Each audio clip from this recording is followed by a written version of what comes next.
हमेशा से कोशिश कैले बनी जा कि बढ़िया गीत गावल जा,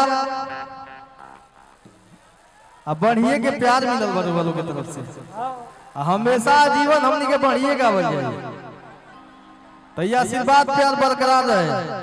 एगो शिल्पी के बड़ा हिट गाना बा, तनी जगह जगह ले कमछी होके एक बार निकाल ले लो। क्या बात है, क्या बात है। आइए मुस्कान जी कि झारस जब बाल सैया जी, वो अपना पति के बड़ाई कर रहा भैया, सैया पर तरीका तरीका के गाना आ रहा बा।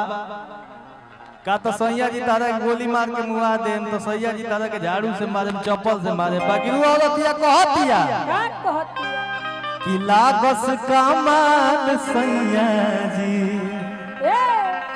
आज तो पापर कहानी हैया डोले है,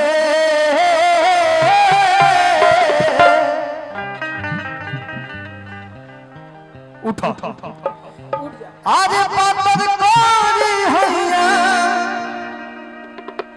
डोले है,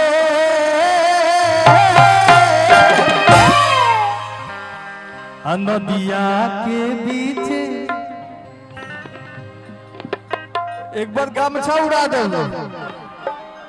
आज एक गमछा ना हो अपना मोबाइल के फ्लैश बैक जला दी, एक बार फ्लैश लाइट जला दी एक बार, तबे बुझाई कि कितना प्यार करते हैं। हेनियो से फ्लैश लाइट जला दी भैया, गमछा नहीं कहता, इतने मोबाइल बड़ी सब लोग के लगे, अभी धीरे धीरे जरूरत है सब। क्या बात है,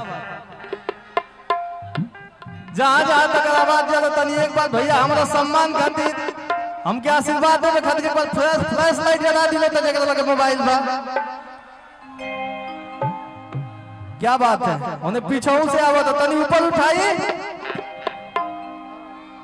क्या बात है, आज तो पापर को हैया डोले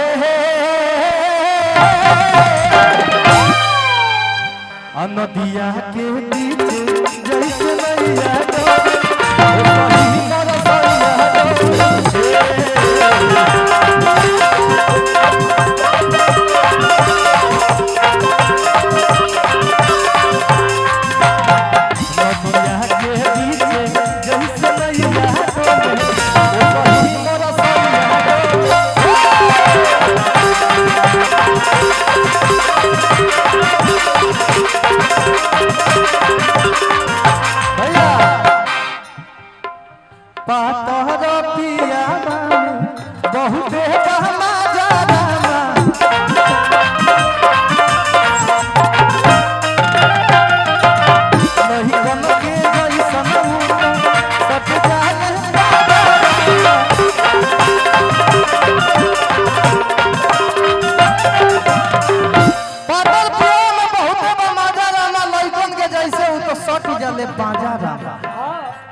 पलंग के पलैया डोले है,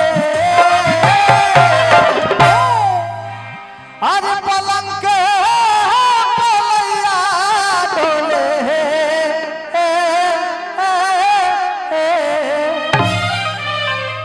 तो नदिया के बीच जैसे नैया डोले, सही मोरा सैया डोले,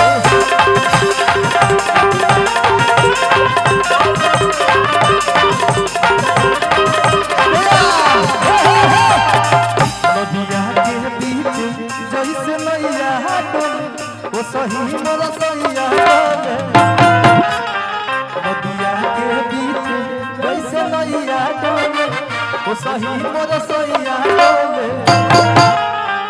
नदिया के बीच जैसे नैया डोले।